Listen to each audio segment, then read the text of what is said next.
with San Jose in the race for home field in the first round of the playoffs. We're back in a flash.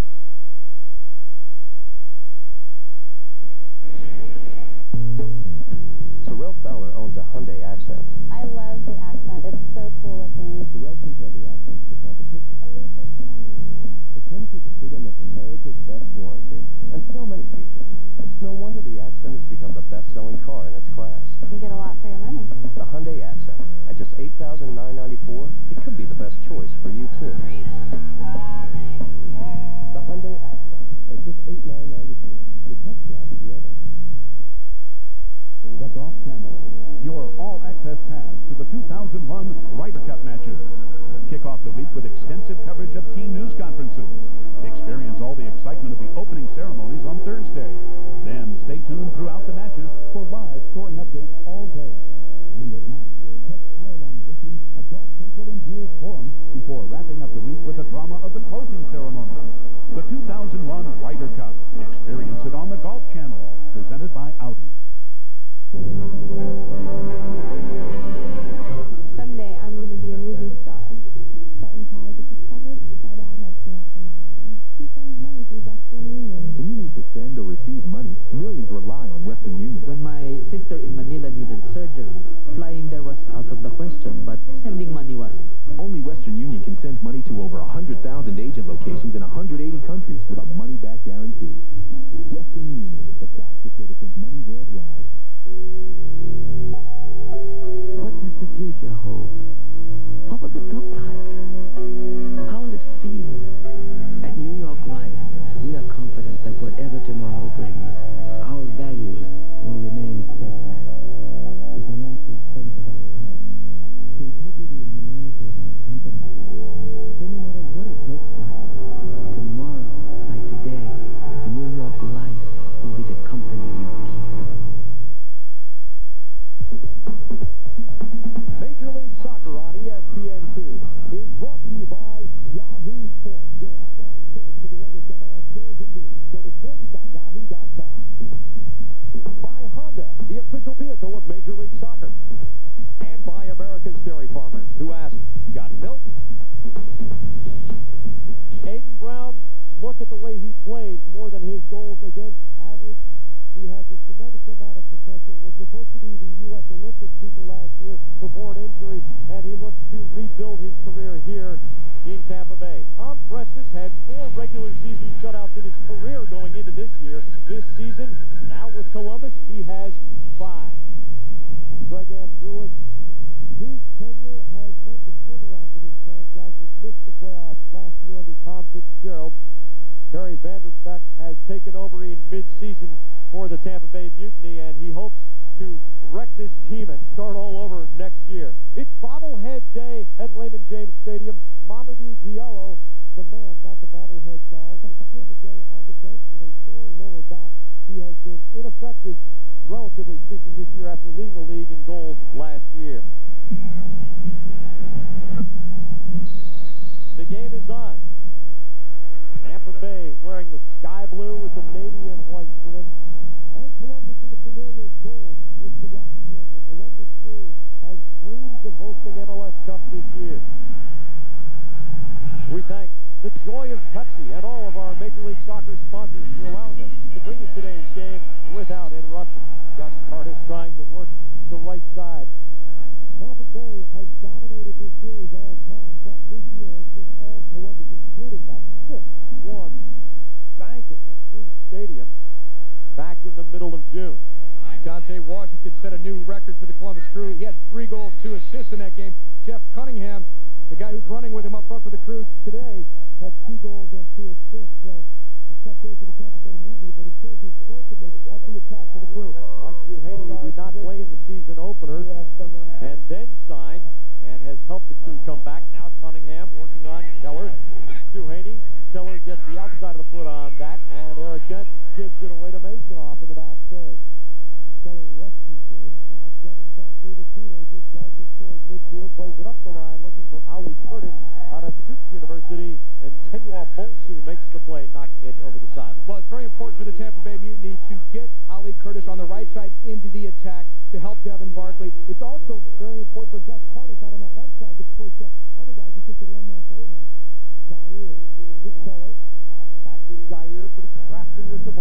good short touch. Curtis can't make a good first touch. The ball squirts on by. The field, although it does have some football lines on it, is in pretty good shape. It's a little bit bumpy in places, as you would expect from having 350-pound men charge up and down it during the preseason of the National Football League, but at least it doesn't have the football lines across it. It's promising. All right, it is thunderstorm season here in Tampa Bay, and there is a 70% chance that we'll see some of that during this match. Curtis makes the play against Brian West. Now here comes Stenson, who loves to push forward. Ali Curtis turns it back towards midfield. West wants in, forces the pass to the outside. Curtis with Stenson having overlap. Now Jair back to Steve Trishu wearing the captain's armband. Out of the right, Diego Senora. Keller against Walker. Senora. Forward for Curtis, making the diagonal run. Bolsu has his mark very tightly and plays back to Preston. Confidently back to Bolsu. Preston won't hurt you with his foot skills back there. Laffer, John Perez with his first touch of the game, and it's a sweet one back to Laffer to square. And here's Masonoff. Progress has really helped Columbus come back this year. Masonoff had a career-threatening ankle condition, which forced him to miss all of last year, and he even got called into the national team camp for the last pair of games, although he didn't suit up for Bruce Arena's team in either one. So far, we've seen a very congested midfield, and that's because both teams playing with 5 midfielders. Washington, Curtis, and Stenson on the far side of the field, switching frequently. Now here's Washington taking a run. Jair grabs him from behind. Looked pretty deliberate. The referee, Kevin Terry, will just give him a talking to and a restart for the Columbus Crew. Well, Jair with 1 goal, 5 assists on the season. He could be an exciting player. He has possession of tremendous first touch and good vision. Set plays become so important in the playoffs. Columbus, again, trying to stay even with San Jose. This is the game in hand for Columbus. Romar Perez plays the short ball to Cunningham. He brings it back to Varzija. Passing to the right foot. Over the top for West. Shoots out of bounds. Goal kick coming to Tampa Bay. Brian West with good speed on that right flank for the Columbus Crew, and Varzija, knowing that there's good dimensions to this field here at Raymond James Stadium, about 75 yards wide, and it's nearly 120 long, so they can exploit the speed of West on the right side and the speed of Mike Duhaney on the left side. Brian West calls Columbia, Maryland, his hometown. Went to the University of Virginia for 4 years. The captain, Clark, out of the outside to West. Field 74 yards wide at Tampa Bay. Many of these new football stadiums are built wide enough to accommodate a reasonable-sized soccer field, and this is one of them. Of course, this stadium hosted the Super Bowl last year. Duhaney looks middle. Masonoff checks it down. Cunningham shot. Saved by Brown. It'll be a corner coming for Columbus. That's how quickly it can happen. A short drop ball and a volley. When you think of Jeff Cunningham, you think of explosiveness. This ball dropped in very nicely off of Brian Masonoff's chest and then ripped by Jeff Cunningham. 58 miles an hour on the Pepsi Power Shot. That ball was loaded. It was going to get under the bar. It was coming down in a hurry. Aiden Brown making a reflex stop. Varzija, a very accurate server of the ball. Let's see how he does here. Plays the short post looking for the crashing Masonoff. Ali Curtis against Duhaney. Duhaney, a third tackle to step in there. That delays the counter. Duhaney played here formerly. In fact, he was Rookie of the Year with the Tampa Bay Mutiny and Rookie of the Year in MLS in '97. Keller has Barkley in an offside position, but they play the ball back to the middle and play continues. Senora, giving it over to Danny Pena over to the LA Galaxy. Now Stenson has Curtis stretching it wide, but the pass is not on the mark. Clark breaking it up to West, back to Clark, now Bolsu.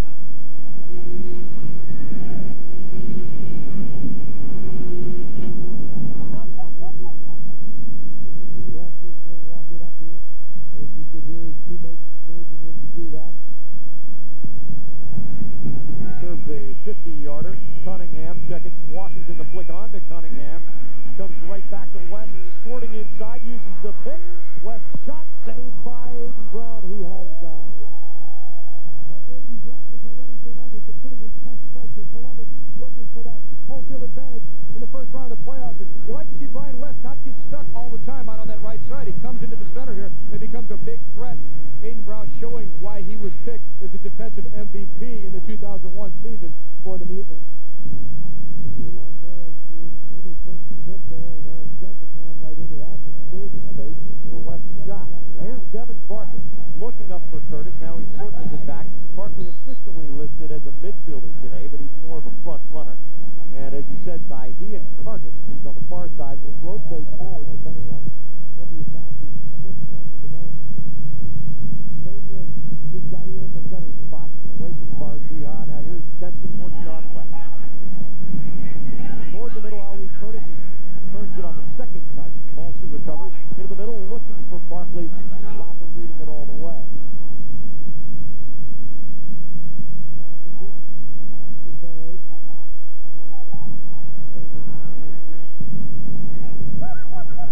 Curtis against Clark.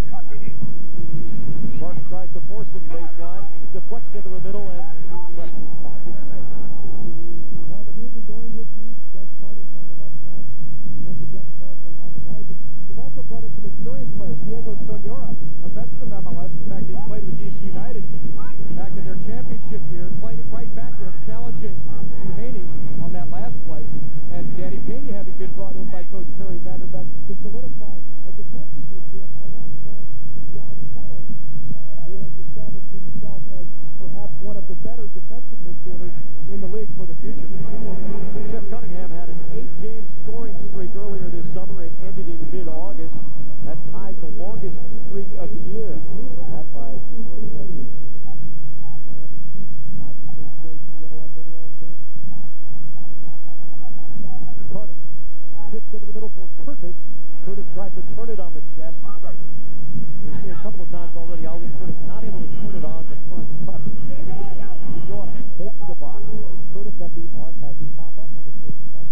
Pena's long drive towards wide, but good build up from the Tampa Bay Mutiny. Tampa Bay getting some good support through midfield of their attack. Ali Curtis looks back. He's got Pena nice and close to him, able to help out on that play and threaten Tom Preston's goal. It was important even in the lead up to that. Diego Sonora, the right back of the Tampa Bay Mutiny, pushing into the attack, and he's known for that. I'll buck my pleated shirt and grab the pom-poms here to tell you that the U.S. needs a huge pro-American crowd October 7th against Jamaica in Foxborough, 2 Eastern time for that one on ABC Sports. Expanding your wardrobe, Jack? Absolutely, Ty. Down the right wing, here's Brian West. Double deflection, it comes out off of West. It'll be a goal kick for Tampa Bay. Joe Addo challenging Brian West out on that far side. Reminder next week, Sunday the 16th. This one could be for the Western Division title. The Galaxy and the Earthquake Soccer Sunday at 4 Eastern, 1 Pacific on ESPN2. That'll be the last game of the Major League Soccer season. And Ty, it has come down to the wire before, but there are so many races still in flux. Best overall record is one of them. Western Division is another one. There are 3 teams fighting for 3 spots for home field in the first round. Tackled from behind by Bonsu will earn him a yellow card in the 11th minute as Josh Keller took advantage of the space and went right to goal with it. Well, Bonsu, one of the few players in MLS who have been ejected twice this season. Bonsu challenging from behind on Josh Keller, a player. Keller, when he came into this league, was essentially a ball winner only, a destroyer. But he's added to his repertoire the ability to get forward into the attack and make some goals for himself. 4th yellow card of the season for Tenuan Bonsu. He is not in danger of a suspension. He's already served his 21-point suspension. He's at 23 coming into this game. Correction. He has another 6 points to go, I believe, before he's got suspension. Curling ball into the box. Preston calling for it as Curtis was trying to crash the far post. You see Josh Keller streaking forward on a good run here. Bonsu may have got a little bit of the ball, but he did challenge from behind, dangerous to the attacking player, and then earning a yellow because of it. Delayed offside called, and now we continue. Duhaney, a dynamic player who can stretch it horizontally. Good ball from Mason off to Cunningham. He takes the space right toward goal. Good hard to slide tackle. Joe Otto disrupts and be the Zaire will carry forward into the middle third. But there's where the 5-man midfield will help you out. Barzia and Mason off both back to delay the attack. Jair now feeds it to Curtis on the left side, trying to turn against Clark into the middle, but Barkley just one step beyond him. The teenager almost had a great crack at goal. Good build-up from Tampa Bay. Tampa getting several players into the attack. This was Curtis, the in-swinger. Ali Curtis made a good diversionary run at the near post. Barkley threatening a bright future with his quickness, and now getting so much playing time as only an 18-year-old. That will pay off in the long term. And it's good for him to be able to play with someone like Jair. Diego Sonora on the same side, on this right side of the Tampa Bay Mutiny. Here is Barkley going 1-on-2 up the line. Jair can't save it inbounds. Now he's just after the play as he gets tangled up with Robert Farzia. Barkley from Annapolis, Maryland. Played no college soccer. Straight into the pros. Now this is where he's going to develop the fastest. There is no doubt. Many more players trying to go from prep school or high school directly into Major League Soccer if they're given the opportunity through the Project 40 program, which, by the way, assures them of funding for their college education when they want to go back to get them. Wilmar Perez has the chance to swing it and hold the ball. Nice little move there. Kane takes him on. Now Wilmar Perez drills it off of Jair. Quickly settles for Pena. But I enjoyed the confidence displayed on the ball there by John Wilmar Perez. He was having no problem trying to pick out targets, even though he's under a lot of pressure. Curtis back to Jair. He spread the field nicely. Now takes it back. A two-hopper and an easy stop for pressure. He wants the quick counter. Brings it out to Masonoff, who has another 15 yards of space before Keller awaits. And Masonoff also has had a recent call-in to the U.S. national team involved in World Cup qualifying to their training camp prior to the U.S. Honduras and U.S. Costa Rica game. So perhaps the comeback almost totally complete for Masonoff. Continual Balsu out of the right side. This is Clark against Carter. Masonoff, one of the top candidates this year in MLS for comeback player of the year. Lapper. Washington coming back to the ball. Barkley getting a jab in. He pops up in Varzija's space. Washington, Masonoff. Washington tries to through touch, and Keller just roughs that, but it bounces right to Cunningham. Cunningham tries to take the space against Tritchu. Turns the corner on him. Can't run onto the ball, and it goes out of bounds.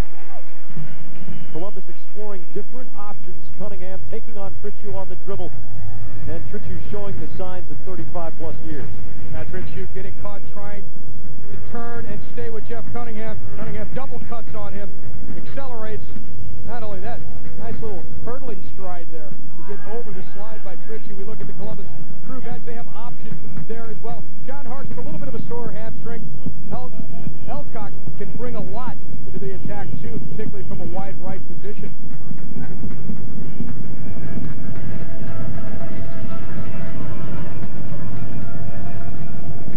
Monday Night Countdown previews Monday Night Football, as well as bringing you up-to-the-minute NFL news, comprehensive analysis, and live interviews. Mike Tirico and Tom Jackson with you each Monday at 7 Eastern on ESPN. And tomorrow night at 9 Eastern, 6 p.m. Pacific time, the Giants and the Broncos breaking in the new Mile High Stadium out in Denver on ABC. Ali Curtis again runs into a little bit of traffic. Often you see with college players, their first touch at MLS after dominating college play is a little bit casual. Now Curtis shows tenacity. Wilmar Perez cleans his block. Wilmar Perez will get a yellow card in the 16th minute. This is 2 cards in the game, both to Columbus. And for Wilmar Perez, his 3rd yellow card of the year. These kinds of tackles used to be considered part of the game because I think he gets the ball first, but it is dangerous because it's from behind, and it was a bit violent as well. So John Wilmar Perez earns a yellow card. Very hard tackle, excessive force, and dangerous to Ali Curtis because it was executed from behind. Jair, hard for Barkley, comes all the way back to Denton, tries a 1-2 with Curtis on the left foot across the 6-yard box. A dangerous ball there, and an opportunity for Curtis, who had switched sides, but he couldn't run onto it. A little switch there. They've been rotating quite a bit out in front of Tom Preston. Curtis, Barkley, and Curtis.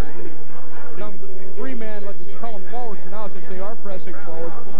But for the Tampa Bay Mutiny, they want to also incorporate Tritchu. Wilmar Perez to West. Cunningham coming back to the ball, sprays it across the sideline far side. The Columbus Crew has 2 games to go at Colorado Wednesday in the new stadium, just 2 days after the Monday Night Football game. Footing could be interesting for that one. And then home against this Tampa Bay team on Saturday. Meanwhile, San Jose, which is 3 points ahead of Columbus in the overall standing, has a home-and-home at Los Angeles Wednesday, and then home against Los Angeles next Sunday. Again, you can see on ESPN2. Hard contact in the middle of the field, and Barkley is down. Kevin Terry will go over and have a look as the ball comes out of bounds.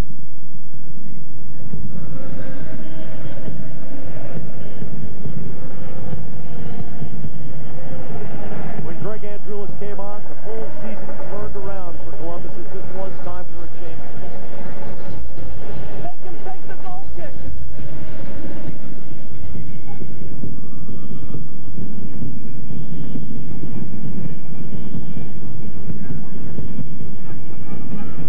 Preston walks it out. Tritchu goes over Washington, and Washington comes down holding his noggin. Ball comes across the sideline. We get a whistle, and Kevin Terry will have a look at Washington's head. Well, tough injury situation again for Brian McBride, but some hope down the road. He actually had surgery performed on one of his ribs to clear a spot for an artery so that the blood clot hopefully will not form again. So it's a little bit touch and go over the next several months, but hopeful that Brian McBride will return to the Columbus Crew and the U.S. national team. Duncan out, the New Zealander plays at the back or midfield for the Columbus Crew, out on yellow card points. Barzija, Wilmar Perez off the outside of the foot. Cunningham back to Wilmar Perez. Not too many options here. He has to come square. Barzija there. Now going forward for Masonoff. Keller driving him back. West on the sideline against Denton. Denton bangs in. It'll be off West. And a no. Now Terry overrules the far side official, John Wilson. And it is a Columbus ball. Find out more about Mike Clark, the man on the throw-in there, at halftime as we spend some extra time with him. The Columbus Crew skipper, Mike Clark, paid his dues through the years at MLS. Seen the good and the bad with the Columbus Crew. Bolsu. Middle third of the field, very congested, as you mentioned, Ty, and Columbus not looking fluid through that part of the field. How do they solve it? Do they try to go just over the top and see if they can show off the speed of Dante Washington and Jeff Cunningham? That's a definite possibility because the Tampa Bay Mutiny have pushed up so far in line in an offside trap sort of setup. Jair. Washington coming all the way back. This one deflects off of Barkley. Washington to Wilmar Perez. They'll walk it out of there. Coach Perry Vanderbeck joins us on the headphones on the sideline. Right now, Coach Vanderbeck has done a good job of slowing down the Columbus attack. What are you guys doing right in the middle third? Well, actually, we're trying to contain them, and it starts up top. You know, we get the 3 forwards plus their 3 backs, and we're having some success because of that, and that allows our defenders to come up tight. So we are containing them a little bit more in the middle third, which has helped us out. Well, Perry, also having the 3 guys up front has created a couple of attacking chances for you. Yeah, it has. There's a little bit more mobility from what we're used to, and you know, I told the players, you know, anytime the ball goes from one side, just, you know, press that side, don't let them come out. You know, split the field in half, and we've done a good job of that. Coach Perry Vanderbeck, thanks very much for joining us, and best of luck. Thanks, Jack. Well, I detected perhaps a hidden slam to Big Mama, Mamadou Diallo, as far as the usual, not quite good enough mobility made the Tampa Bay Mutiny have had in this season. Well, Mamadou Diallo was a prolific goal scorer last year.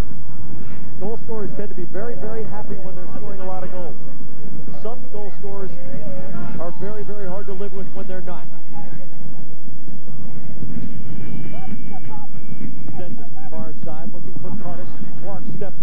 Bentley. Good ball winning by Varzija, and the support there as men make themselves available for the pass. Here's West for Cunningham up the sideline.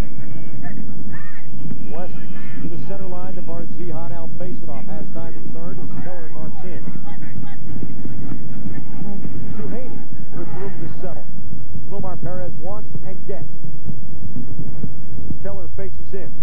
Quickly to Cunningham, drawing it back, goes through the legs of Otto. Cunningham at the top of the box.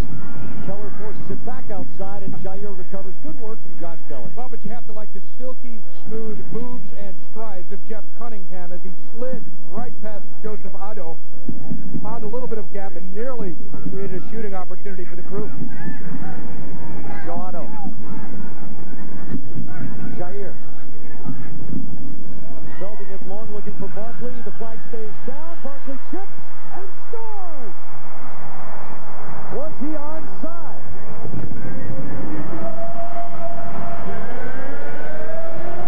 Well, it goes back to the Josh Keller tackle, stopping Jeff Cunningham. Tampa Bay Mutiny may have snuck one past the near side referee's assistant. We'll have a look here. Ball played long. It's hard to say. Certainly he's in an offside position when he receives the ball. But what a nice finish for an 18-year-old.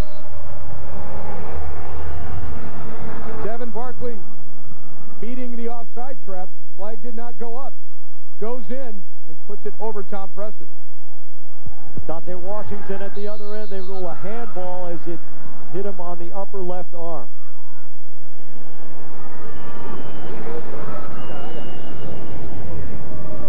The near side official is Greg Barkey. Columbus is very strong at coming back. This is the 11th time this year that it has allowed the first goal. Have a look here. The ball. You don't see the ball actually being struck, but he may have beaten it. He may have been even with a couple of those Columbus Crew yellow shirts. So, well, let's give him the benefit of the doubt. The referee's assistant on the near side. Very close call, and his instructions, in fact, are if he's in doubt, he should go make the call to the benefit of the attacking team. At this point, it doesn't really matter. Barkley scoring his third goal of the season in the 23rd minute. Tampa Bay has a 1-0 lead.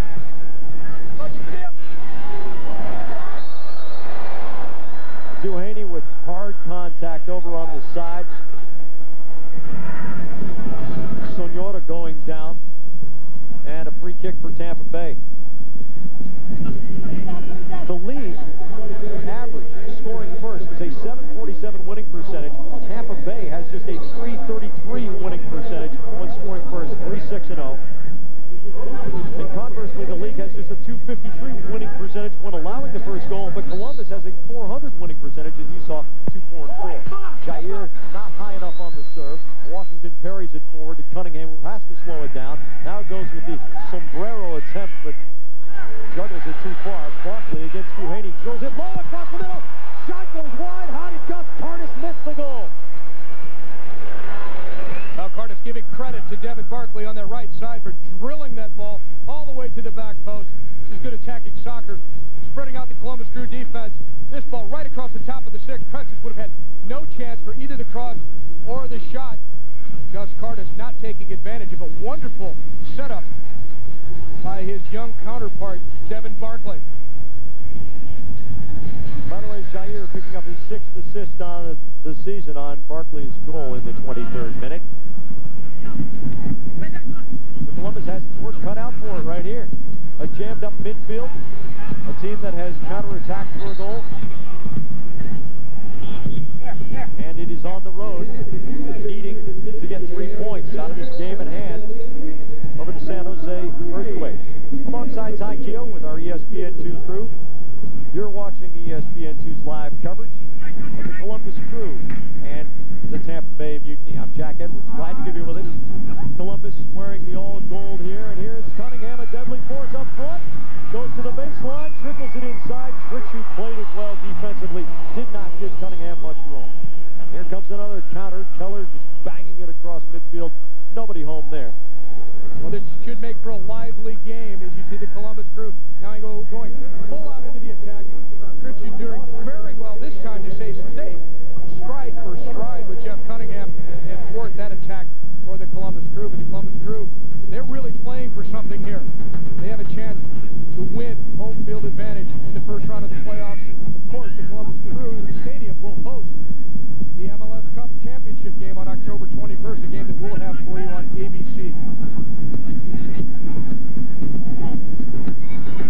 Keller knocks it out over the sideline.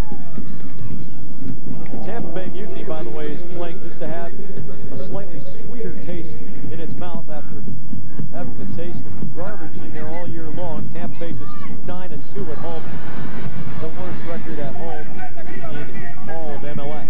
Ali Curtis against Bolsu. Barkley in the middle. Couldn't get a piece of a nice cross as Curtis bangs it across the 6-yard box. Barkley's got to learn to anticipate that. Tampa Bay breaking quickly in their counterattack. Ali Curtis gets his head up in time to try and find that near post run by Devin Barkley. Jair was breaking through the center as well. And what you're seeing is the Columbus Crew gambling a little bit. They're sometimes getting caught with only 2 players back. They're playing 2 against 2 at the back with Bonsu and Lapper marking up 2 against 2 with Ali Curtis and Barkley. Through ball looking for Masonoff a little bit too far out in front. 15th year of the NFL tonight, 8:30 Eastern time. Our coverage begins on ESPN. Dolphins and Titans. For more information, log on to ESPN.com. Omar Perez over to Duhaney.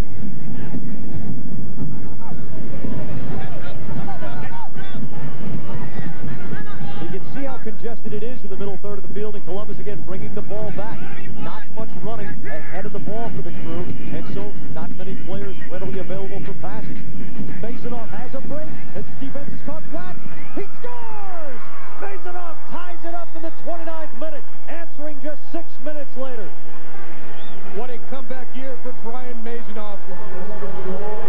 You wondered last year when you saw him struggling through the rehab and not able to even appear in a single minute in the entire 2000 season, whether it was over for Brian Masonoff. Obviously, it's not.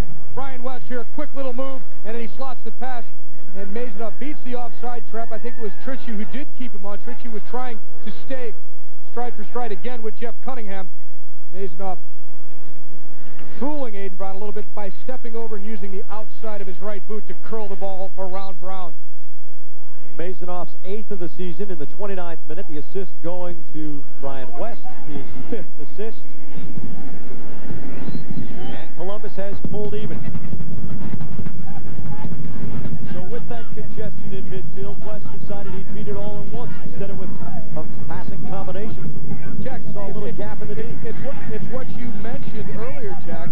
The play is over the top for that space in behind the Tampa Bay Mutiny defenders. Bolsu volleys Denton's cross out of there. Jair settles unmolested. He cracks it right back into the box and it scoots over Curtis's reach. And Clark will let it roll out for a goal kick. And Columbus, after a questionable onside-offside call, or non-call by the referee's assistant, has shown has the character to rally immediately. You may think that you were wrong, but it's not going to do you any good on the scoreboard. You just got to pick your head up and go. 4-on-3 here. Cunningham going right at Trichy, who steps in, makes a nice tackle, and the ball tumbles out. Corner kick here. Steve Trichy, the Mutiny's captain. Going to show you the goal from moments ago that tied the game. Masonoff near the upper left part of your screen is not offside because Trichy was closer to the Mutiny goal. Cunningham was in an offside position, but not a part of the play, so the correct call by the official on the far side and a tying goal for the Columbus Crew. That call was made by John Wilson on the far side. Barkey made the call on Tampa Bay's goal. Clark goes flying through. Brown gets a piece of him. You could hear bodies colliding in there. The ball comes all the way out, a throw in to Tampa Bay. Pulled off a Columbus Crew head.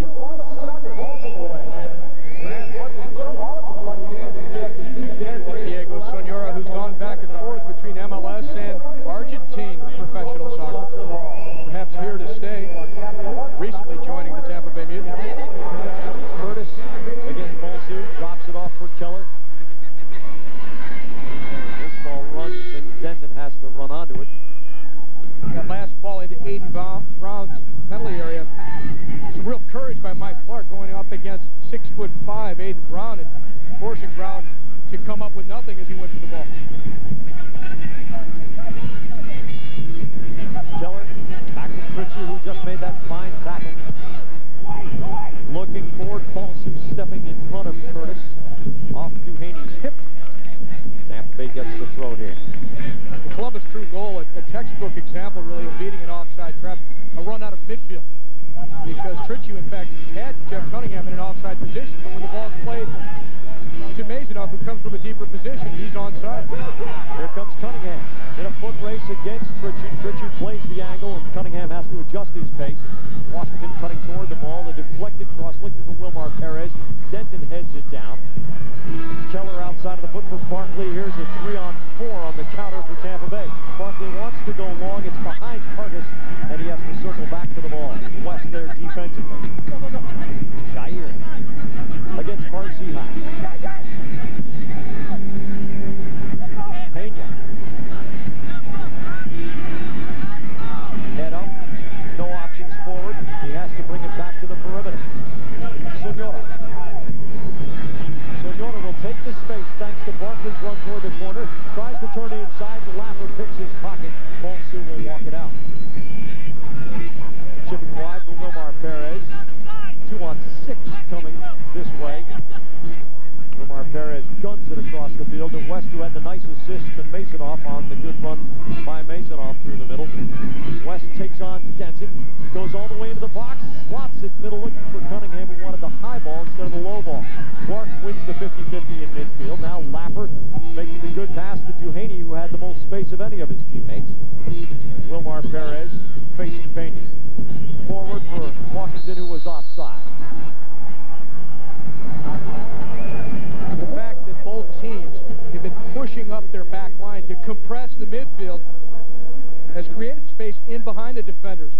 This is an offside just barely, because Eric Denton in the white shoes at the top of your screen almost kept him on, but overall we've seen both teams push their back lines up, compressing the midfield. You know, on both goal-scoring plays, it's because these teams took advantage of the space over the top that is cleared out when they push up. You don't fancy those white shoes, do you? That makes it easier to pick him out. So you better have a good game, right? There will be no white shoes at halftime. Extra time with Mike Clark. We'll have fantastic highlights from around the league. Soccer Saturday yesterday with some exciting finishes, especially in Chicago, and Ty analyzes this first half. A lot of traffic through midfield. Both teams have solved it once. Washington contact by Otto from behind. And Columbus will have a restart here with about 10 minutes to go in the first half. Pretty briskly played game, not too many stoppages. West leaves it off for Wilmar Perez. You can be a magician. Tries the outside of the foot scoop, but Pena has the lofted ball. Denton now chips forward. Curtis takes it down off the chest. He'll carry and take the space. Ball to the defender. Paulson steps in and makes a terrific tackle. Curtis going flying over the top. Wilmar Perez breaks back. It's 4-on-3. If Columbus can capitalize, through ball. Otto saves it here. Cunningham would have had a golden chance. Wilmar Perez with the hustle, keeping it alive to West on the side. Washington is at the penalty spot. Wilmar Perez going low for Washington. Larry Ritchie gets around and shot, saved by Brown, kicking it out to Pena. What an exhibition of strength on the ball by both of these players. Really, Ritchie trying to muscle Dante Washington. Dante Washington staying up long enough to try that shot on goal. Advantage rule in play, and then the foul called against Columbus. Yeah, a little muscle in the box here. It's a little bit of holding by Ritchie, but Washington still manages to spin around and get his foot to the ball. Barkley is offside on Jair's scoop, and Columbus will get the restart. Both of these teams aggressively pushing the offside situation, and it's worked twice on goal. Jair straight over the top, exploiting that space in behind the Crew defenders. That goal by Devin Barkley in the 23rd minute, and then here, a good finish by Brian Maisenoff with the outside of his right. Perfect placement on the shot in the 29th minute to tie the score at 1. Bud scoring summary, 3rd of the year for Barkley, 8th of the year for Maisenoff, who is almost certain to be the comeback player of the year. Certainly you have to give credit to Troy Dyack, who's had a fine year for San Jose. He also missed a year, in fact missed 2 years with a career-threatening neck injury that could have been a life-threatening neck injury. And Dyack certainly will get a lot of consideration in that voting, but I got a feeling it's going to go to Maisenoff. Denton fires all the way across the 6-yard box. And it's a a push on Ali Curtis as he backed up Duhaney. Bit of a frustrating year for Curtis. Ali Curtis, who was a big scorer at Duke University, holding Mike Duhaney the whole time that ball was in the air. Eric Denton on that far side got probably more air under that ball than he wanted to. 5-4 in shots for this game. Tampa Bay with the edge there.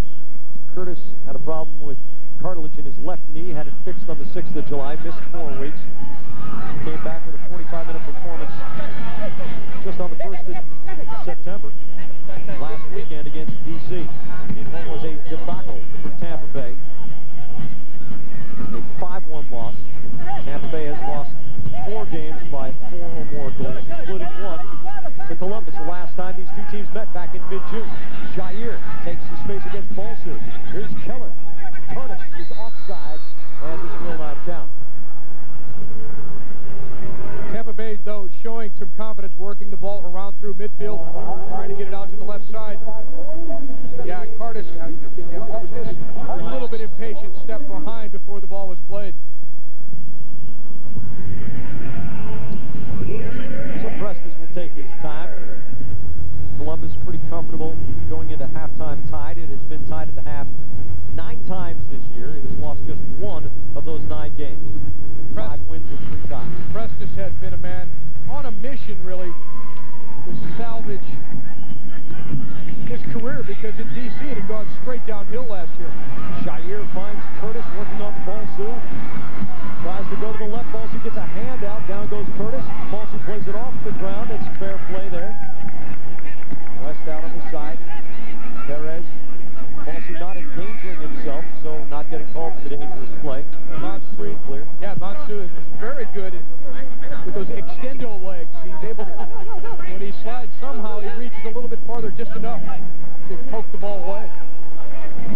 Mr. Stretch. Cunningham. You can see gaps opening up. It is warm and medium humidity for Tampa Bay. We've seen both much hotter and much more humid here. Clark trying to go over the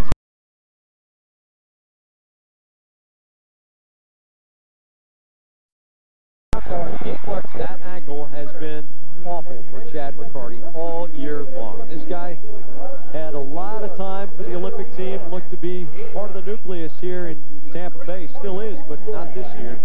It's virtually the whole season. Through ball, here's Cunningham. And he puts it in. Neat little work by the Columbus Crew and a few Crew fans in attendance here. Jeff Cunningham, the beneficiary of some good little 1-2 work with John Wilmer Perez, the give and go, and the neat little finish. Cunningham starts it, gets it straight back from John Wilmer Perez, beating 2 Mutiny defenders with 1 combination move, and the Columbus Crew take the lead after trailing to Devin Barkley's goal in the 23rd minute. They've come back with 2, Mazanoff and Cunningham.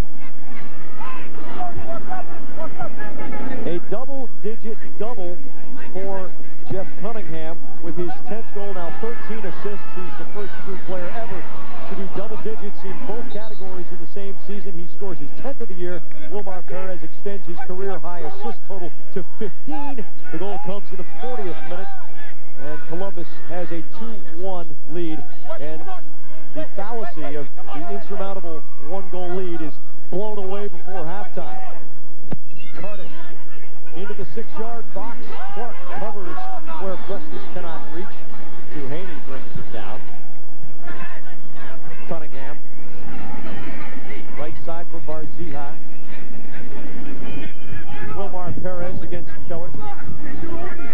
Here's Cunningham in space again. Otto goes down. A corner kick coming to Columbus. Coming up at halftime, the New York Lights halftime report. Mike Clark, a closer look at him and how much he appreciates playing at Crew Stadium. Highlights from around the league from yesterday, and Ty analyzes the first half. Columbus has had the better of it since the 23rd minute when Devin Barkley put Tampa Bay ahead 1-0.